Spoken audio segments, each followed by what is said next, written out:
Welcome to That's No Class. I'm Brian Berumen. And I'm Morgan Darian. Welcome back to the home of class, where we talk about the most interesting and funny things happening in the news and in our lives, try to figure out how to live classy, and call out no class moves. This week in news, Brian covers electric car accidents. I find a roof ninja. Double news is back. Brian has a lesson in class for us. And as always, we end with our no class picks. All right, we are in the new studio. We told you guys last week that we were going to be packing the whole thing up and moving it. Mm-hmm. Can you tell that everything has just been reversed? I am now on another side of the desk. Morgan is on. Everything is the same. It's just that we flipped the sides because it looks better that way. Yeah, and now I'm on my bad side. She says she's on her bad side. I don't think so. I think she looks good. But it's really rude. We're figuring it out. If the sound sounds a little different to you, we're figuring it out. So this is just transitional episode right now. Transitional episode. Yeah. All right. We have a sad update from one of our listeners about the baby Jesus stingray story. Oh, what happened? It was not Immaculate Conception. The stingray possibly has a tumor. She says people were scandalized because everyone was like, how did we miss this? And how did you think she was pregnant? Yeah, but how? Well, I actually looked up the latest articles on it, and they were like saying that there probably were embryos, but she has a rare disease, and so maybe her body aborted them, and now she has cysts, and the situation remains confusing. It didn't even occur to me that they could get disease. She has like this, what is it called? Your pregnancy system. Oh, the female reproductive system? Yeah, okay, her reproductive system. And so if she did immaculately conceive, it would have just been all females and they would have been clones of herself. I've heard that happens in nature. So they don't know what happened. Okay, well. But she's fine right now. Well, good. I'm glad she's okay. Let's get to some news. Now here's the news.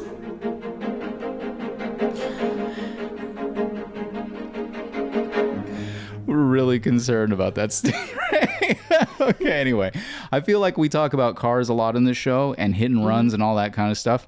Well, a new study came out and it found that EVs and hybrids twice as likely to hit pedestrians as gas cars. Why? Well, I'm going to tell you why. Heads up for me because I'm driving a hybrid now. It's kind of our primary car. The study comes from the London School of Hygiene and Tropical Medicine. It's an odd school. And it says since there still isn't enough data to make big conclusions about why it's happening, they're guessing. And the guess is that it's because electric cars are so quiet. In urban areas, which are obviously a lot louder, pedestrians are hit 3 times as much by an electric car or hybrid as they are by a gas car. Because the people are less aware of them? Yes, the people are less aware of them. It wasn't until 2023 that a law went into effect that forced car makers to make electric cars emit a sound when they're traveling under 19 miles an hour so pedestrians can hear it.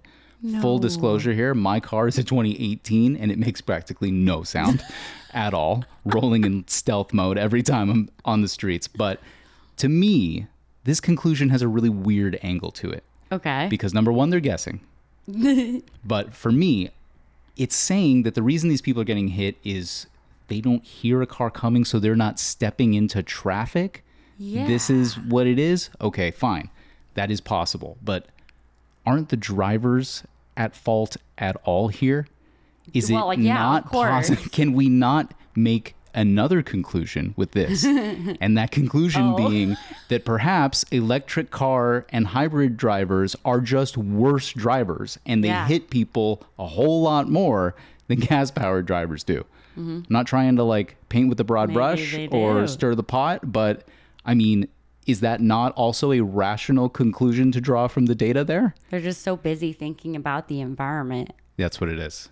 They can't be bothered to deal with people. I mean, if you live in LA, you know that Prius drivers are not to be trusted. They're already the worst drivers ever. So I'm going to lean towards my conclusion as opposed to what they're guessing on this I've heard multiple people complain about Prius drivers. Oh, it's known. So funny. It is known.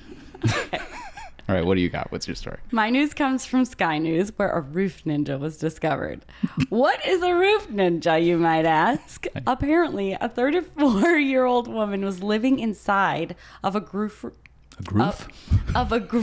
store roof sign. Oh, a roof sign. Yes. also known as Groove Sign. Yes. The sign was on top of a building, and there's a little door up there that leads into a 5-foot space. It's like a little attic. The reason they found her dwelling is that she was running a power cord from the store below. She had put in flooring. There was a desk with a computer and a printer, a bed, a coffee maker. So police have to get up there with a ladder, and they can't figure out how she's been getting up and down. And she wouldn't tell them. One policeman was like, "We're nicknaming you Roof Ninja. Tell me that ain't cool." And she goes, "That's true." That's it? She didn't explain why she's been living there for a year. All she says is that it was an old, safe spot known to her family and a secret to most others. What? Quote, "Not anymore," she says after being found. She's like pissed. Yeah. They didn't let her call like a van to take her stuff away, so she had to let the store employees take down all her stuff and was informed she'd get it back at some point. She has a job elsewhere. She was cooperative. No charges were pursued. She apologized and continued on her way. So she didn't get like arrested or anything. This isn't a crime. I guess, well, it would have been if the store was like, "We're pressing charges," but they didn't. They were just like, "We want her out of there." Yeah. So they don't know where she went from there. I feel like the vibe I'm getting is like someone who was an agent and is now hunted by us. You think so? Like the show Hannah or something. Yeah. I mean, she's like, "It's an old safe spot. My family has had it for generations." I mean, I like the badassery of it. She was dressed all in black. Dude, total Amazing. Roof Ninja. I mean, yeah. For real. Why do you need a printer? What are you printing up there? Your fake documents for your fake Yeah. passport and social security Yes. card, your whole false identity. Yes. You need that. Exactly. And everybody needs a coffee machine. Very Except interesting. me. But yeah, I would. Yes. that's really Amazing. interesting. Isn't that amazing? That's really crazy. I'm curious about it. I had actually heard a little bit of that story, but your telling gave me all the details. That's so much more interesting. Like I didn't know about. My favorite part is just like the quotes that they had in the article from her. Like, she's real. Like, "Not anymore." Like, what? What is this She's a attitude? badass, man. What's this dude? Hey, she won't crack under the interrogation, No. man. Good for She her. wouldn't let him know anything. Good for her. Good, solid story. Do you have personal news? Yeah, I do. I have some Mexican outrage here. Yeah. Morgan and I got a burrito from Sharky's, and these fools charged us $20 for a burrito to go. And I'm telling you guys that it ain't right. It was not This right. food is not meant to cost this much. It's simple food that comes from a simple place. Remember the Michelin star freaking taco stand? Bet Yeah. you they're not charging $20 for their tacos up in there. Maybe It's not. not cool. We paid, according to my calculations, $10 per half of burrito. Good job And with your I math. will show you a picture of this burrito and you will say, that is not worth $10. No, it wasn't. It was not at all. It was very sad. It was dumb. I'm sorry. And so that's our new neighborhood. That's where we're living now. Oh my gosh. Is burritos cost $20 and it is what it is. But Led you astray. yeah, but I'm actually really enjoying where we're living. So that's also a personal news thing. Okay, Anyway, my what about personal you? news is also that I love our new spot. Our home is going to be cozy. It's a lot smaller than our other place, but I'm not mad about it. The Yeah. streets are walkable. We found a wine bar that serves a charred salad, which apparently I'm about. I knew I liked charred Caesar, but now it's been confirmed that I prefer a cooked salad. Would you like salad? No, please toast my lettuce. I don't like to eat anything that's alive. Less nutrients? No problem. Make sure it's dead, please. I don't need any more vitamin K.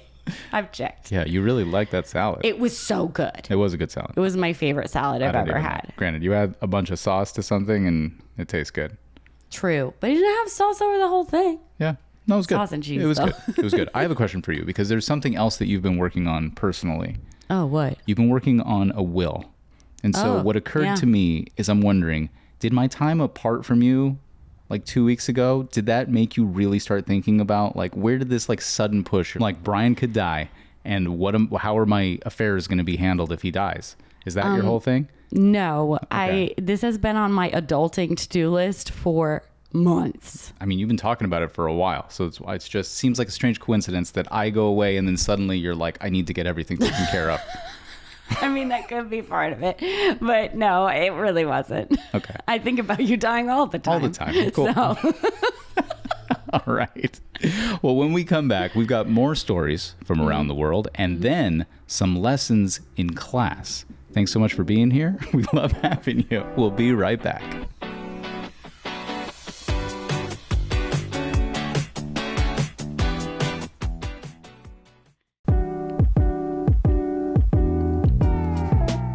Welcome back. It's time for more news in our segment we creatively call Double News. Now here's the news. Again! Stupid. Okay, so I discovered something that I never knew existed, and for some reason, it totally fascinates me. Okay. The LA County Fair just wrapped up a few weeks ago, and even if you're not from LA, you probably know what it's all about. Food, rides, animals, all that stuff. But apparently, there's a competition that's been around since the 1930s that I never knew existed. It's called Tablescaping. And pretty simply, it's decorating a table with a theme. People can do whatever they want in their decorations. There are just a few rules, and I'll tell you those in a second. But I'm looking at these videos and images of these tables, and I'm just thinking, what a strange hobby. But I do understand because my mom is an interior designer and a florist, and this is exactly her skill set. Like, I've seen her do enough bar mitzvahs and bat mitzvahs that, like, she can take a theme. Like, I know what people can do with themes. So I know people can get super creative, and they do. These tables, man. I wish... it's an audio show, so I don't even know how to really describe these tables to you, but I'm just going to tell you that you guys should look up Tablescaping because there are 3 categories you can compete in. Okay. Stars, stripes, and fun. That's the theme of the overall fair. Okay, sure. America. It's America, always. Any holiday theme. Okay. So pick a holiday and make a table. Halloween table, Christmas table, all that stuff. You can also pick the any theme. So anything you want. Literally anything. These are the 3 categories. Okay, what's in the any theme? Literally anything. I know, but tell us an example. Paris. Oh, okay, got it. Like Japan. That's like, just places. It's just, well, that's all that I can think of off the top of my head, like literally on command. I'm sorry. There's wild ones. Look them up. Okay. Anyway, so here are some of the rules. All right. The table is provided to them. Okay. It's 40 inches by 60 inches, Gotta 30 have the inches same high. Size. Yeah, all the same size. Pretty big tables. Yeah. A large table. Only one person can enter the competition. Okay. Can't have a team. Cannot have a team. You have to set it up yourself. It doesn't come set up. You set it up on site. Okay. You can have one helper. To set it up? To help set it up with you. Okay. Okay. There is no electricity provided. No candles are allowed, but you can use battery-operated stuff. Okay. There has to be a menu. Awesome. All tables are to be set for a minimum of 2 places. Love it. Dishes for the first course only. Glasses for all courses and utensils for all courses. Amazing. And no fresh flowers or perishable foods. Other than that, go wild. You can do whatever you want. And you see some really cool stuff. I'm telling you. Cool. That's so random. It's super random. It's like to see the most random thing that I can imagine that's been going on since almost 100 years. People have been doing this. Man, these old-timey meetups are on our horizons. Yeah, I just saw the watermelon festival and I'm like, we're going. We're going, $20. But legit, I do want to go probably see this maybe next year. That is so funny. Weird. Let's do it. And it's so cool. And I just imagine these people getting so excited to decorate a dinner table. And they're like, I'm going to win this year. This is going to be, my table will be the envy of all of the table these setters. Kinds of fairs, they have stuff like the butter carving and stuff. That's amazing. It's amazing. That kind of stuff. There's some cool stuff. So anyway, that's what I saw. And I thought it was really interesting and weird and cool. Okay. That's what Double News is for me. That is. It's fun for you. Okay. I have a small story first. Okay. Because I didn't know this and I feel I should pass it along to alleviate the fears of others. So quicksand is a terrifying concept. We've all seen Princess Bride, hopefully. Yes. This woman in Maine was sucked into quicksand. It took a few seconds and all of a sudden she was waist deep. Okay. Fortunately, her husband was there and pulled her out. Okay, so that's still scary. But then in this AP News article, a scientist is like, oh yeah, humans are buoyant enough that you won't go all the way under. Yeah. And you can wiggle and crawl your way out. Yeah. We know this. What do you mean? Yeah, you know this. You didn't know that? No, I just thought you went all the way in. Okay, please continue. I can. Should I talk about this? If you we all know that. It's like being in a pool. Who knows this? It's like being in a pool. Everyone knows this? At some point in life, I learned that quicksand is only a death sentence if you struggle. And if you allow yourself to float, you can actually float in it. What? Yeah. Yeah. It's because if you get too deep, your legs get pulled, I assume. But she got pulled straight down to her hips. Maybe she just got to let go, man. Just got to let. I don't know. I don't know what the rules are. Let Jizo take you and put your trust. No. And Jizo. I mean, if you're weak and you have no one with you, you could still just die of starvation if you can't get out. Yeah, well, that's the thing. Is if you can't get out, you can still die. Still horrific. Yeah. But anyway, didn't know this. Okay. I'm betting there's at least one person out there that's the same as me. Yes. So you're welcome to that one person, apparently. Right. Apparently we're idiots. No. Okay. Shout out to the people who didn't know that. Okay. So my real double news story is about justice. There's this YouTuber who is known for car shenanigans. Already he's my enemy because I hate all the fast and annoying drivers here in LA. Murderous with rage. So this 24-year-old piece of snot has done things like drive through car washes super fast in his Lamborghini, or taking passengers in his car and driving crazy while filming their reactions. So the dum-dum that he is, he takes a helicopter out to San Bernardino where there's a dry lake bed. Yeah. He has someone driving his Lamborghini through the desert. Okay. And then has two women shooting and blasting fireworks at the Lamborghini from the helicopter above. Okay. He posts the video to his 1 million followers. He didn't have filming permits, so he's screwed. The video has been taken down. He was released on a $50,000 bond. He's facing a max of 10 years in federal prison because of a video of him doing an explosive device on an aircraft. We take that shit seriously. Maybe go visit the 9/11 memorial, you psycho. Dang. Isn't that wild? That is wild. So I guess they found a helicopter pilot that was cool with this, who was like, sure, you want to shoot fireworks? That's it. But the pilot is not responsible for that? I don't know. What if he was driving the helicopter? So he's a pilot? I don't know. It could be. I literally don't know the rest of the that details. Possibility. Because he could have gotten his license or something. This was a big story, so I heard about it, but I didn't know about all this. Yeah. All this. I mean, crazy. I know. Really crazy. Wild. So crazy how much money YouTubers make. Where's our money? I don't know. Come on. We got people watching. Can you give us $1, please? Just no, don't. We're not asking for money. Don't take that seriously. I'm asking for money. But this guy, dang, that's a serious Isn't that crime, wild? Huh? That's a serious crime. You can't just do that. Doesn't Amazing. That, when it's I'm not on his side. Why? Because I'm not about this kind of stuff, but it's got to suck when you don't realize that the thing you're doing is as bad of a crime. You're just like, oh, I didn't have a permit. But it's like, no, dude, it's worse than that. It's really bad. Well, $50,000 bond. Serves him right. Serves him right when he's going to jail for 10 years. You can't shoot things off of helicopters in the US of A. What if everyone without a permit? What if everyone's in consent with that? Everyone's like, yeah, I'm down. No, because you are not a professional, and if something goes wrong, you could hurt someone else. Yeah, of course. I mean, worst case scenario, good Lord, helicopter crashes into the car, everybody dies. These kinds of rules are there for a reason. You're right. Yeah. This is a serious rule. You're right. Okay. You convinced me. All right. Good stories. Are we done? Yeah. Okay. I guess that's what we. Oh, here I got a little update. Super short. What? The Starship SpaceX giant rocket. We talked about it a year ago that it blew up and everybody was laughing. Yeah. It finally, fourth time's a charm, didn't blow up. Oh, good. So that's a big deal. Good to hear. I was wondering about that. NASA's got a new crew capsule that successfully docked the space station. So space is back. Space is back. That's the news. Okay, that's great. All right. I like this update. Cool. All right, now we're done. Okay, when we come back, trying to stay out of trouble the no class way. And then, of course, we've got your no class picks. Stay with us.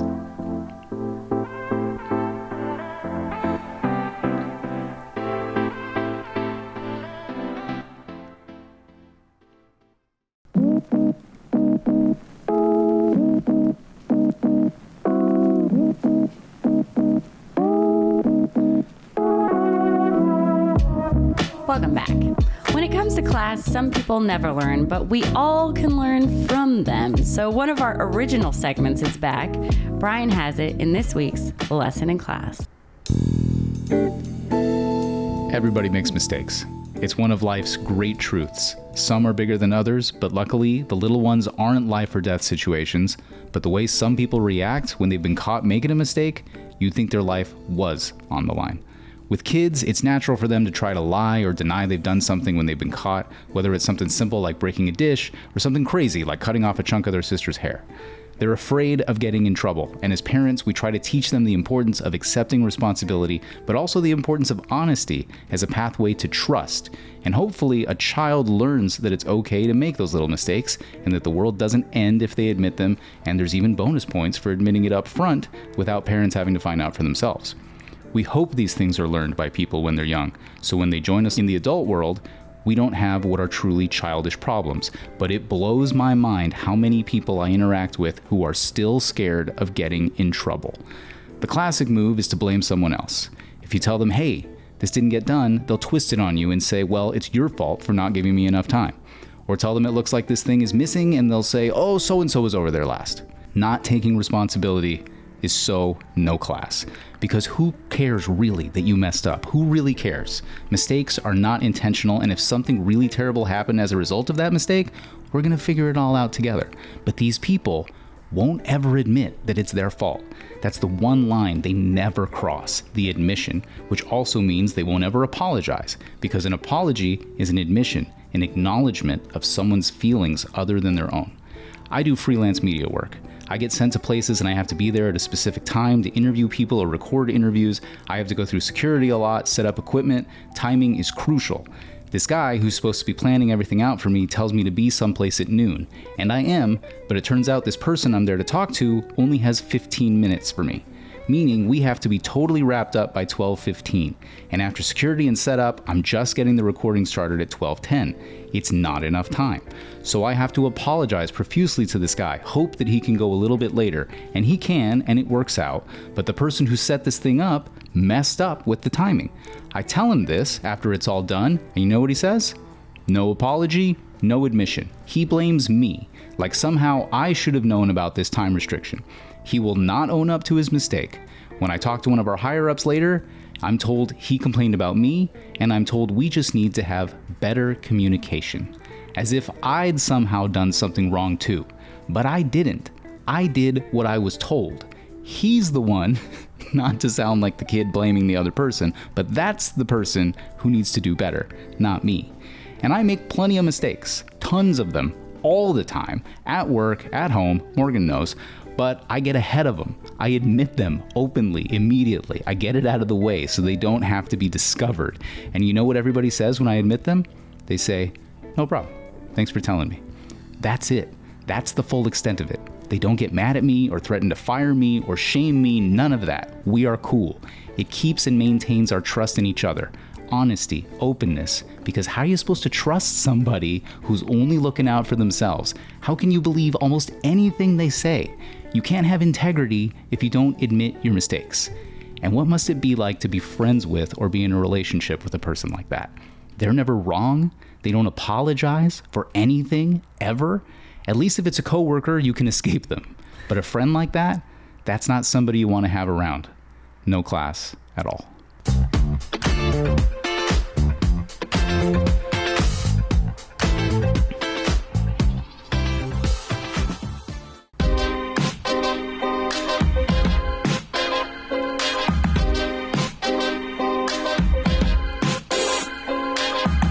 It's time to wind down the show here, bring it to a close the only proper way, with our no class picks of the week. You're just a jealous, no class, lazy bum. No class pick. This one is cringe for sure. Okay. There's a boxer that I used to know that died young. I think like 31 or 32 years old. Very young. History of drug use, but his last post on his Instagram was about being sober for a little chunk of time. So of course, when someone dies, people flood that person's last post with well wishes for them, like rest in peace, lamenting how sad it is, and hoping for peace and love for their family, etc. Yeah. So it pops up on my feed, and out of curiosity, I Google it. There's nothing online, nothing in his obituary. I'm just kind of wondering what happened. Like, that's really young to die. So I leave it. It'll forever be a mystery. Then I'm like, what if something's in the comments of his Instagram? So I take a look, but it's mostly just people being nice and sad. And then one guy goes, we're all thinking it, ... Was it drugs? And I'm like, oh my God. No, he didn't. But also, someone answer him. But of course, people aren't that rude. And so they ream him like, class piece, this is not the place for that. And then he follows up with, yeah, but was it drugs? Jeez, man. This bold, shameless, rude idiot. That's I mean, it had to be drugs because he was found in a gas station bathroom and no declaration was made of how he died. Yeah. Like, sounds like it. If it had been from a concussion or something random, they would have said. Sure. But everyone's like, leave the guy alone. He's dead. And his family doesn't need to look at your stupid comment. Yeah. So then I was ashamed of wondering. No, but I mean, I think it's natural to want to know. You want to know, especially if, if they were, if like they had a period of sobriety and stuff, you're like, maybe it, like, you want to assume. You don't want to assume. Like, I'm hoping it's not that. But at the same time, I'm like, oh, yeah, I mean, wonder what odds are, but you hope not. Yeah, exactly. Yeah, but amazing. The no class of it all. Amazing. Social media, everyone jumped on him. I cannot. The mindset crazy. That it takes to do something like that, I know, is so outside of like. Yeah, I don't know. You gotta be like a little cuckoo bananas to like. There's gotta be something wrong with you. I'm gonna ask this. Yeah. Okay, but now I am of the opinion that it should be mandatory in all obituaries because, like, for the histories, it's pretty much a final note about how you lived and died. Make it good, make it thorough. I want to know the arc. I want to know birth, life, and death. What if it was for everyone? What if it was a terrible shame or something? Oh, would you? I get the family not wanting that to be like in print. I get that one. This is how they died. Despite everything that they were, here's how it ended. But that shouldn't define your life anyway. I feel like you could say it in a different way. They do. That's the thing. In obituaries, they do. They say like, and they gets vague. Yeah. And it's like, but what happened though? Yeah, but they're fine being like, and died of cancer. Yeah. Well, they always say that one. Somehow, if it's natural, then it's okay. I guess so. I don't know. If you're into something, if I get hit by a car or something like that, put it in the obituary. Yeah. He died after getting hit by a car. I'll be like, his guts were on the street. Period.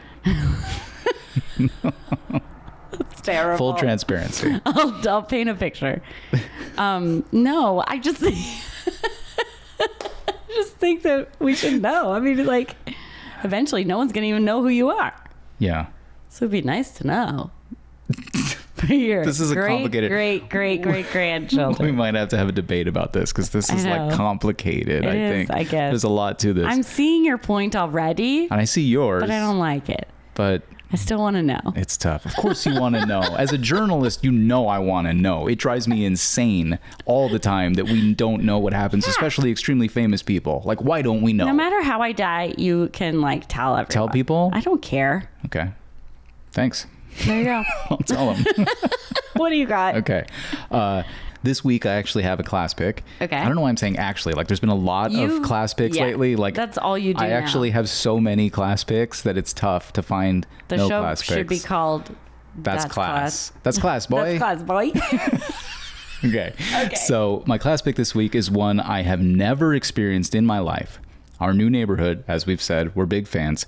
We can walk to a ton of stuff, as Morgan said, from our house. We're checking out the area, and as Morgan and I are walking across the crosswalk at a light at a pretty major intersection, there's a car sticking out into the crosswalk. Right. Car isn't moving or anything. It's just stopped at the red light. It's not even really in our way because it's a big crosswalk, wide. Yeah. Morgan and I don't even say anything to each other about it. We're just walking past, having a good time. But the woman driving, who already has her window down, sticks her head out a little bit and says, "I'm sorry, I'm in the crosswalk." No. And I am like blown away. Who does that? Who has ever done that in the history of time, especially in this city? It was nice. Done something nice like that. And I was so shocked that I actually stopped walking in the crosswalk, turned around, walked back around to the side of her car. She looked a little scared. I know. She thought I was going to do something crazy. And I was like, yo. She's like, oh no, I attracted a weirdo. Exactly. That's exactly the look she had on her face. But I was just like, nobody's ever done that before. Thank you. You're the best. thanks. Like, have a good day. Have a good day, and walked away.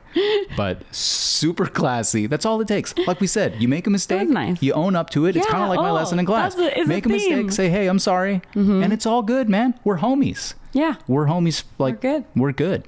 Done. Yeah. I love it. That was really nice. I'm glad you saw that she was scared. I didn't know if you understood that you were startling her. I scared the crap. You terrified her. She almost peed her pants. Like, she was like, oh, he's coming over. Yeah. No. I was like, stop at that point. Like, don't go any further. With that crazy hat I have on, with my giant Old English champions, my Laker hat on it. She's like, oh my God, he's gonna. This guy's psycho. into some bad stuff. But it worked out. Hey, shout out to her. Yeah. Okay, guys. That is our show. Thanks so much for being here hanging with us. I hope that it still sounds like us. I think it still does. I think it does. We're going to fine tune things. We're going to work things around, but we're going to be here. I apologize for you having to look at the shit half of my face. Oh my God. Like, she has a bad side. Like, can you? Like, I do. No, I can see it. No, you're crazy. You're crazy. But, we're going to keep, we're here. We got a 1-year lease. So we're going to be here for a year. There's no going back to the old studio. But, I am picky as hell when it comes to quality on things. So if there's something that I can improve, I'm going to improve it. We'll do it. And we hope that you're still enjoying and that it's not that big of a jarring thing. I don't think it is. It's just a change of scenery. There's a window behind me now. We'll maybe try to pad the room or something. Yeah. And if you don't watch the video, you won't even know. No, you won't. So who cares? All right, guys. Like and or subscribe on whatever platform you're listening on. We're on all the apps. Episodes also on YouTube. Reach out to us on Instagram at That's No Class. You can also send us an email or a voicemail, that'snoclass@gmail.com, or call 877-7-NO-CLASS, or as Morgan likes to say, 877-766-2527. Call us up. We love having your stories on the show. And stay classy. Stay classy and have a great week.